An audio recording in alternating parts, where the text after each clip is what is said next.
Welcome back to another episode of the Brunch Club by Buella with me, Molly and Gemma.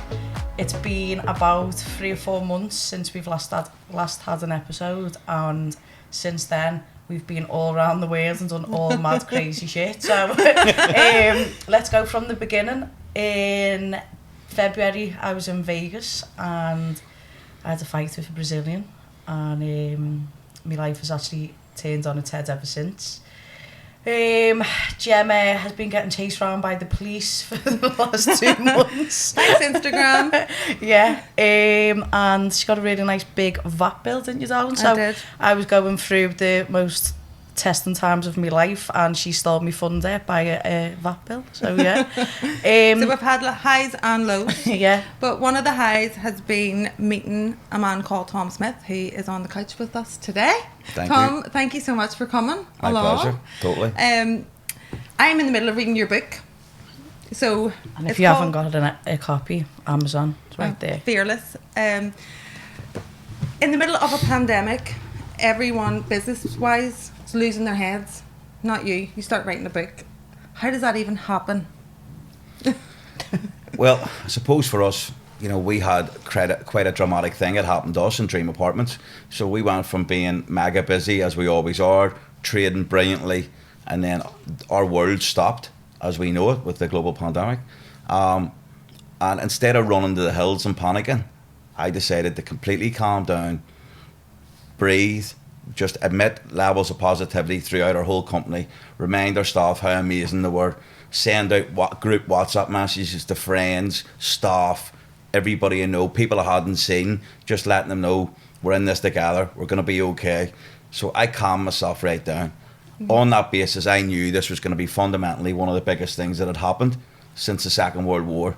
So I wanted to make history in my own self of doing something that I'll always be remembered for.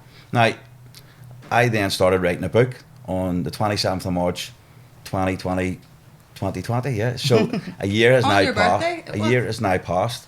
And there was times even when I was writing my book, I decided, you know, I'm not doing this. What am I doing? I should be focusing more on my company.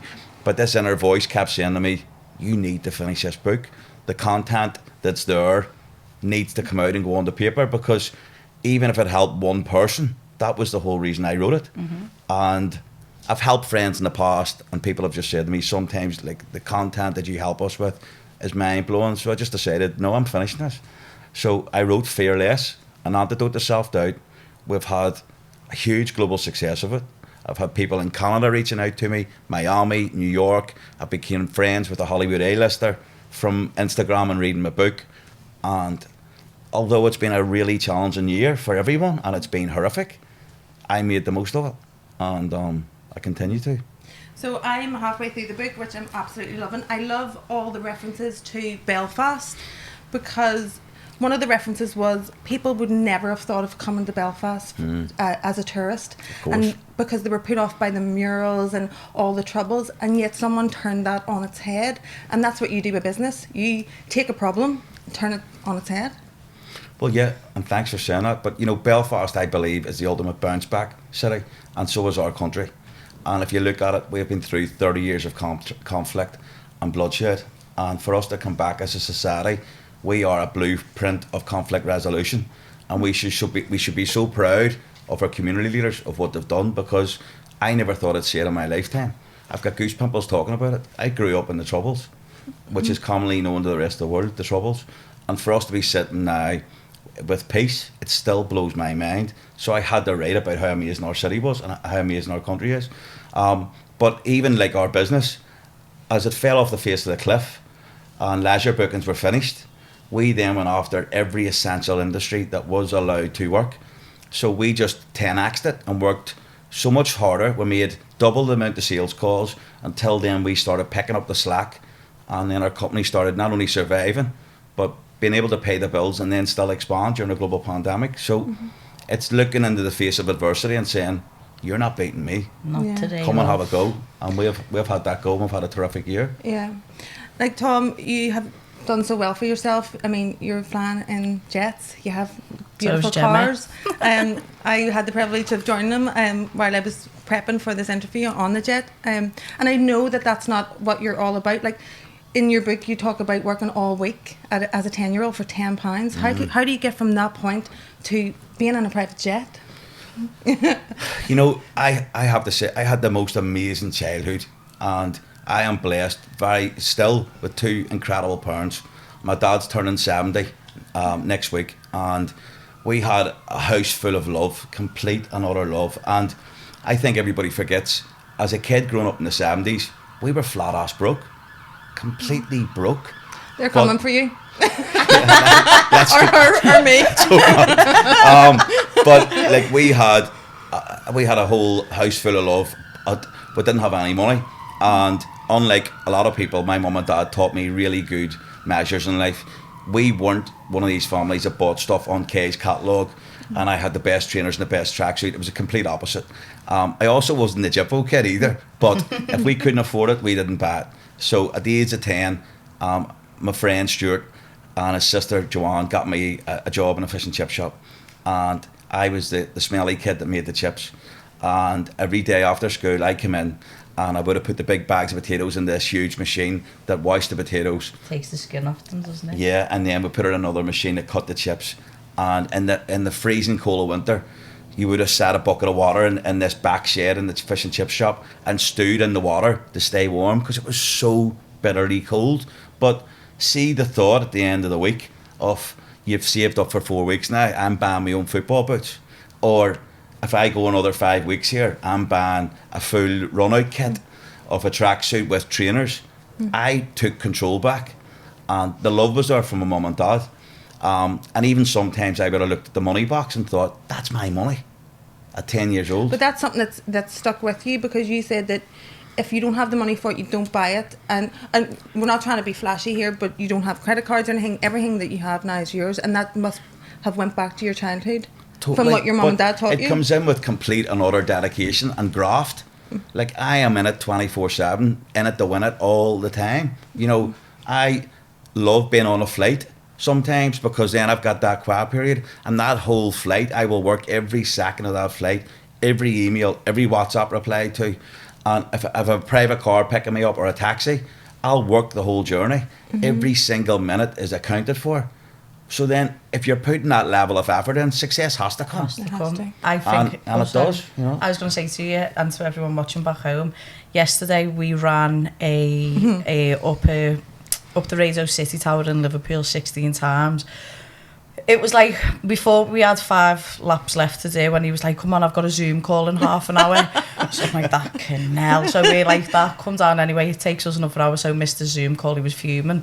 And then we finished and he's like, right, come on, I've got work. And I'm like, what? Me and Gemma's going for breakfast. He's like, no, went and has a shower. 5 hours of graft in the office waiting at Tom. Yeah. And then the private car picking us up the whole way, non-stop voice notes, non-stop emails. Yeah. It's just So corrupt. Do you know, hard work. I want one building site that I went to yesterday to speak to a site foreman. It's probably a £300-400 million job in Liverpool, and I get speaking to one foreman called Louis, who gave us his details. And this morning, that amazing foreman has given us subcontractors, the list of subcontractors, 30 people on that list. Now, that's 30 leads for my sales team to make calls on. But we went round about 15 sites, went into hotel car parks, photographed contractors that are staying in the city. We go and do the graft. Of course. And I don't ask my team to do anything on the planet that I'm not prepared to do. And then you get that amazing mutual respect back from your team. Tom, I just want to bring it back a wee bit, because it hasn't always been plain sailing. There's been a couple of bad points in your career, I would say. Meaning? This is the Oprah moment, isn't it? Tried to get him with an Oprah moment. Just meaning, in the book you said that you lost a lot of money at one stage and you didn't give up, you kept on going back. Yeah, well, I think the best place to start for anybody's rock bottom again. And I did. I built everything back up from scratch. Where do you And get that motivation from when that happens to you, when you lost so much? it's about having an inner voice inside your head that, you know, defeat isn't even an option for me. You know, I'm not the cage fighter, the wonderful UFC cage fighter sitting beside me, but if it came to a business deal or personal life, I'm not tapping out for anybody. Like, you can snap my arm off. I love Yes. it. I'm not tapping out, like, ever. You can choke me out, break my arm, I'm not tapping out. And that has brought me on to the next question of, now you're starting to mentor people and give people your mindset, which is amazing. I spent, 30 hours with you, and what was I like yesterday? I was like, I've got the Tom Smyth shit. She was like that, pouring the sauce on it. Yeah. So you're mentoring people now. Do you want to tell us a wee tiny bit about that? Yeah, so I think it's 11 weeks this Friday. I had a phone call, and my wife was doing a yoga course, because during a global pandemic, some people have lost their mind. Dolores has gained qualifications in Pilates and yoga to become an even better instructor. So a normal Friday would be me coming in, be greeted by Dolores and the dogs, and how you look, and it's just a lovely feeling coming home. But Dolores was down in our state of the art gym basement, and she was doing a Zoom, finishing the course, and I looked at my phone as I walked in the door, and it said Miami, Florida, and I'm like, sound okay, straight onto the phone, and they said Tom Smyth, and I said, yeah, of course, and they said, it's Grant Cardone's office in Miami here, and the back of my head exploded over the wall in the living room. And they said, listen, Tom, Grant would really like you to become a Grant Cardone licensee, 10x speaker and mentor. And the excitement just thrilled my whole body. But I then very quickly remembered the way you would. If you practice and train dedicated to win a fight, you're going to win that fight. If you've got the right mindset, you'll win that fight. My point is, for 12 months, I wrote that I was going to be his business partner, that I was going to be Grant Cardone's friend. I sat and visualised and played the movie every time I wrote the goal, that I was having breakfast with him and his wife in Miami. The three of us had trained, because I'd only come off a flight and I hadn't slept with, jet lag. So we'd went and done a gym session. I felt the sweat running down my back. I could taste the blueberries of the Greek yogurt as I spoke to Grant Cardone, and I was agreeing with his wife Elena. And I've lived that moment and had breakfast with those guys 500 times. So all of a sudden, the goal that I'd written just became a reality. And like I said, everything I write becomes real. So then it was just another thing that had happened, which is incredible. So would you say that you're spiritual, or like the law of attraction, manifesting stuff? What would you say that is? Totally believe in the powers of the universe. There's no doubt about it. I believe back in the day, if I'd have said to the lads in the pub, have you heard about this universe thing? Get out! I probably would have been locked up or maybe beaten with something. But it works. It will always work. And you need to believe in yourself as a business person, as a mum, a dad, as a UFC superstar, as a businesswoman. Because if you don't believe, nobody's going to believe. Exactly. And on that basis, I've used the powers of the universe. Am I spiritual? I definitely believe in Jesus Christ. There's no doubt about it. And I believe I walk with God, hand my day over to him. I'll still drive the hardest business deal, and I'm still no sucker on the street. Yeah. But I hand my day over to God every day, and without It's amazing. those morning prayers and feeling that connection of strength, I don't know what I would do. And I think I'll maybe come on the other thing that you'll probably ask me. Yeah. So when we were on the plane, which I still am buzzing about, I was offered some alcohol, and you were just like, you don't drink at all. And it's been 6 years, is that right? This July, it's 6 years, yeah. And what was the reason for that, to completely give up alcohol? I love training and I love being successful. And I seen it that if I had a really bad week, I had a drink. If I had a brilliant week, I had a drink. How I felt and the nonsense and the chaos that sometimes comes with alcohol is unbelievable. It is so destructive. People become liars. It ruins businesses. People say that alcohol will take the shirt off your back and then it'll come back for you. And proper You've just given me goosebumps. proper drinking does lead to that. And I think one of the things during this global pandemic is off-license sales have went through the roof. They've went up to, a good friend of mine, Guy Dockery from Derry, they've went up 1,000%. So people have been in predicaments where they keep drinking. I decided enough was enough. And my sobriety is everything to me. And have I had a few falls in the last 6 years? Yeah, of course. Would I take a drink now if you offered me £1 million? No chance. Not a chance. No way. Hoped never in my life again, never to have one. And it has been the building blocks of having exponential growth as a person and as a businessman. That's fantastic.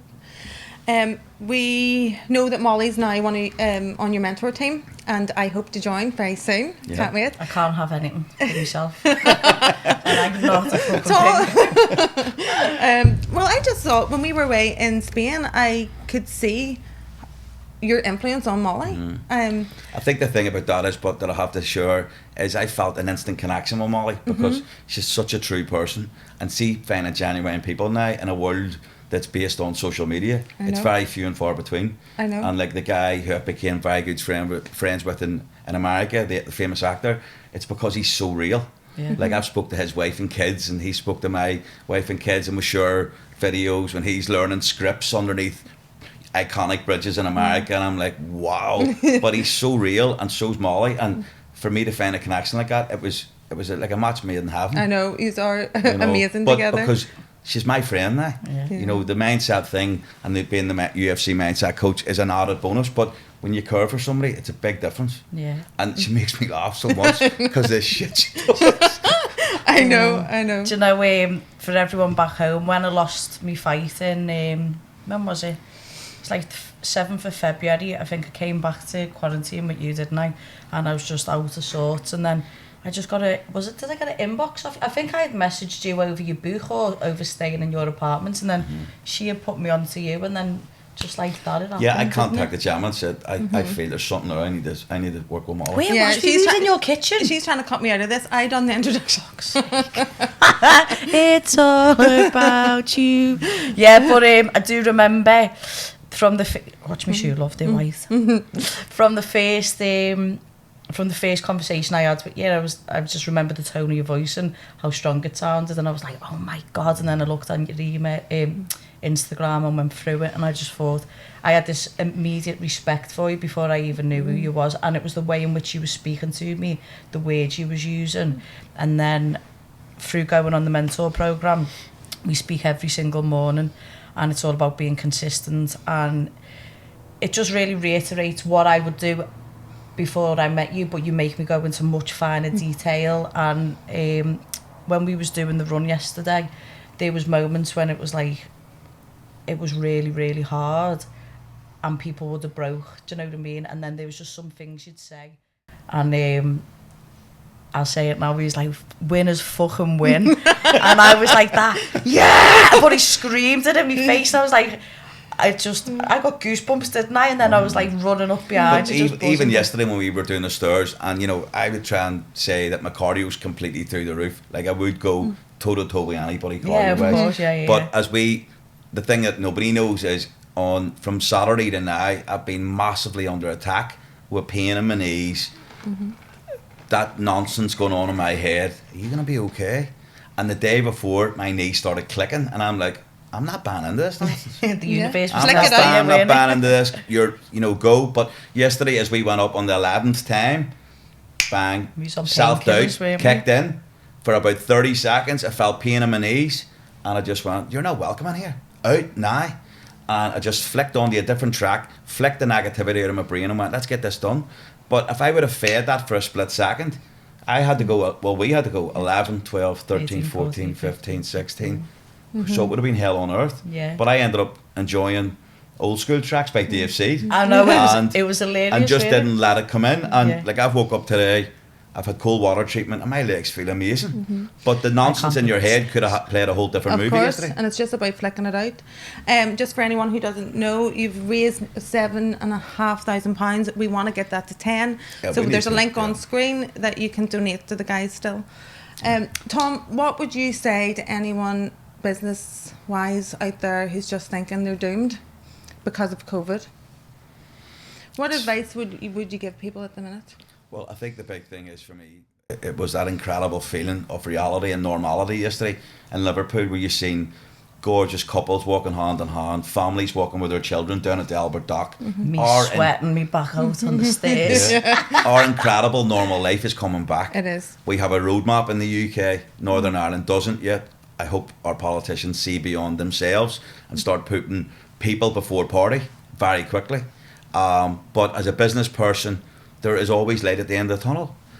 There is also incredible companies that have evolved during COVID. So it's all mindset. Take a look at your company, have a look at it and see what else you could be doing. There is always something that you can be doing. Like my company, leisure guests were 30% of our business, lost, wiped off the face of the earth. And then if you look at a percentage on a pie chart, most of our corporate clients were all furloughed. So we were working with about a 3 to 5% percentage of business that we were going after, but we went after it with ferocity and went to go and get it and done everything possible. We increased our marketing spend. We have an omnipresence on social media. So there's always something you can do every time. Like. Tom, thank you so much for coming. Can I say something before it's finished? Of course, yes. Yeah, thanks, love. For everyone who's watching, just because I don't know, you just need to know anyway. When I lost my fight and I thought that my career was going tits up, this man sat me down and realigned me and made me think like how amazing, how special I am. I could actually cry when I'm going to say it, but you need to buy into what he's talking about, because it's really not, and the book, but it's really changed my life. And Thank you. I will fucking destroy my career. Not destroy it. I'll destroy anyone who's stepping the cage with. But he said something to me which really like rang true, and it was that people know what to say, and people are like just used to chatting shit. Do you know what I mean? Especially with Instagram, and it's not always genuine, and you don't believe it. But he's really, really, really, really made me believe in myself again. And people would always think that I probably do believe in myself, because I do. But when he talks about a pinball, and when you get a negative thought in your head, it needs to be gone. Like, it's so true. So I really think everyone, you deserve to read the book or buy onto the mentoring program, because it's changing my life. Like, literally being paid more in the last month from not fighting because of him than I ever have fighting. So thanks so much, big man. No worries, kid. My pleasure. Guys, yes, you can get Fearless on Amazon. And for anyone like me who doesn't really read, I read Vogue. It's not that thick, which is great. And there's a lot, it's very simple to read. And there's a lot I can even read it. There's a lot of references to Belfast. So if you're from Northern Ireland, you'll absolutely love it. Tom, thank you so much. Oh, my pleasure. Thanks, Thank you. big man. Thanks very much.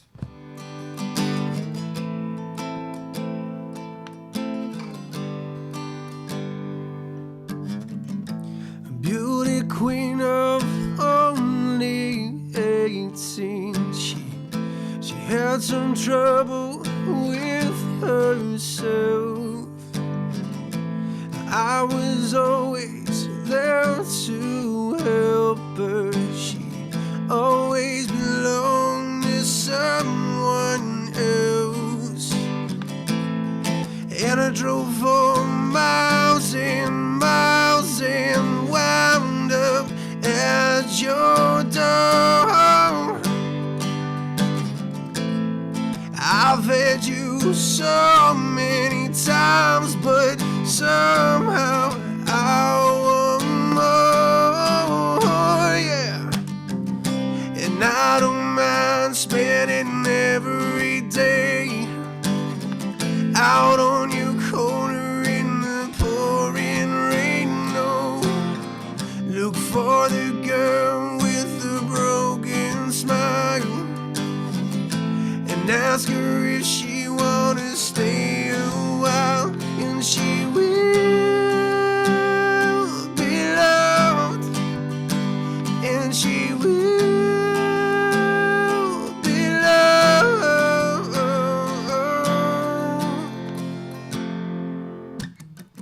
Tap on my window, knock on my door. I wanna make you feel beautiful. I know we tend to get so insecure. It doesn't matter anymore. It's not always rainbows and butterflies. It's compromise and moves us along. Yeah, my heart is folding, my door's always open. You call anytime you want, yeah. And I don't mind spending every day out on your corner in the pouring rain. No, look for the girl with the broken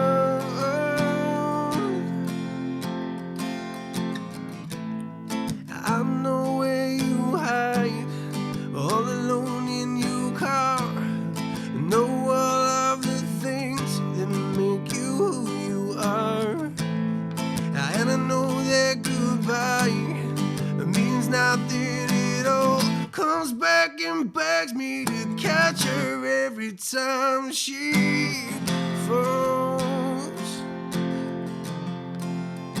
Yeah, tap on my window, knock on my door. I wanna make you feel beautiful, and I don't mind spending every day out on your corner in the pouring rain. No, look for the girl with the broken smile and ask her if she wanna stay a while, and she will be loved, and she